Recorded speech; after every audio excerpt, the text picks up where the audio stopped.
Technology, art, entertainment. My name is Paul, and today we're doing something a bit different. I've been tossing around in my mind how to get some more art-related stuff as part of the channel name is art. I'm all about technology, art, and entertainment, and so far I've done lots of playing video games that are entertaining, so that's technology and entertainment. And I plan on doing more technical stuff later on, but I wanted to do something more focused on the art side of things. The reason why I chose the channel name is because video games encapsulate everything that is technology, art, and entertainment. They are art for our entertainment made with technology, and I am very passionate about all of those things. So I decided to do a very basic sort of sketch. I do a bit of sketching. I'm not necessarily a concept artist. I'm a 3D artist professionally, but I don't really do a lot of sketching outside of my own doodling and whatnot.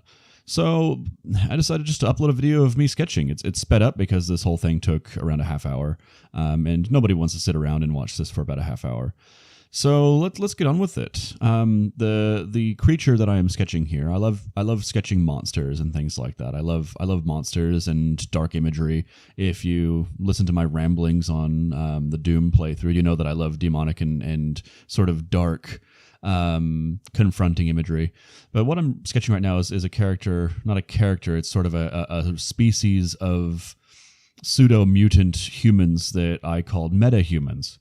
I created this not knowing that metahuman was actually a term used in the DC comic universe, so I think I'm going to have to rename them. In my most recent headcanon, I just call them metas.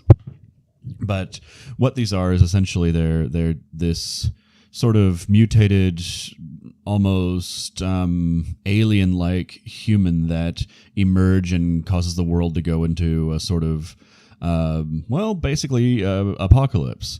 They don't display signs of intelligence. So they essentially appear and cause all sorts of problems, but those problems are all based on the fact that they're incredibly violent, not necessarily that they're intelligent or anything like that. They're basically like really violent, really prominent chimpanzees. They just really tear things up and cause all sorts of problems everywhere. But as much as I could talk about the characters and the monsters for hours on end, what we're really focusing on here is just me sketching this creature.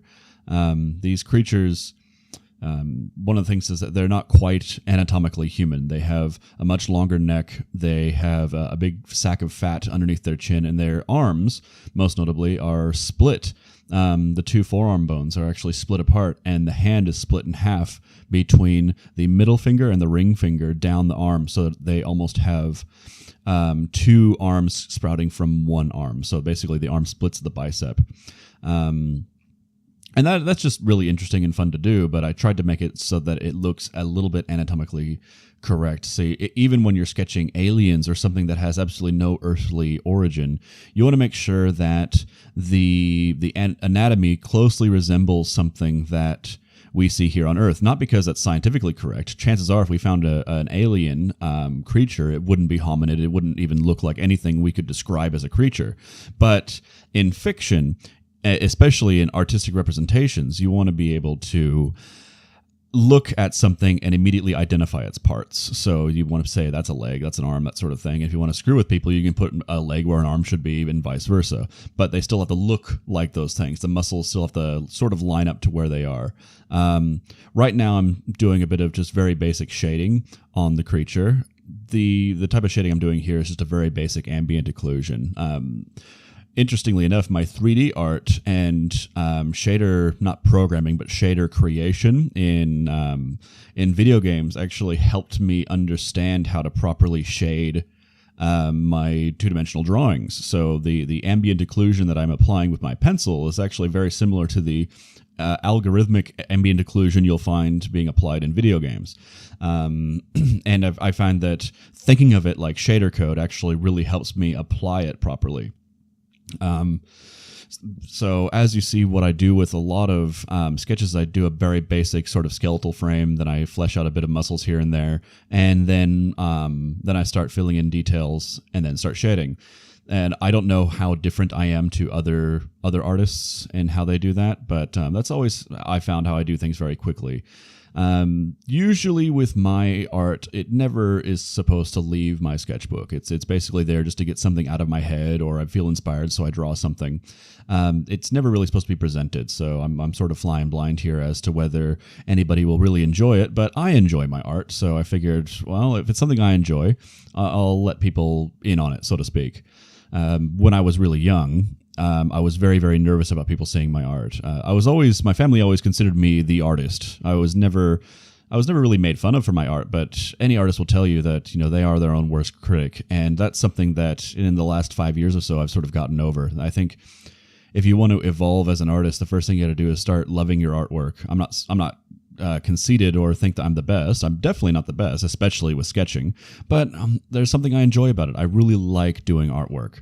So I'm doing a bit of infill for shading and whatnot, and I'm also hardening up a lot of the outlines. This isn't supposed to be photorealistic, so I'm just hardening up the outlines so that each of the bits of silhouette detail is much more contrasted. Now what I'm doing is, this is not a trick, but something that I'm doing more often now with my sketches, is I fill in the background. A lot of times I'll just have a bit of white paper, but I found that things pop a whole lot more if you just give it a bit of background. I don't put a lot of time into it. I don't really do a whole bunch of special mist or glow effects or anything like that. I just put it in just so that it has a bit of contrast compared to the paper. It makes the light parts pop a lot more, and the dark parts, you don't want to fill it in too dark because first off, your wrist would hurt and you'd go through a lot of lead. But I think I'm nearly done. Yeah, I'm done at this point, so you can have a look at a better angle because it has a bit of an angle there. But anyway, I hope you enjoyed this quick little testing the waters. And if you like this sort of content, you can say it in the comments, and I'll do some more. Anyway, thank you very much for watching, and you all have a lovely day. Do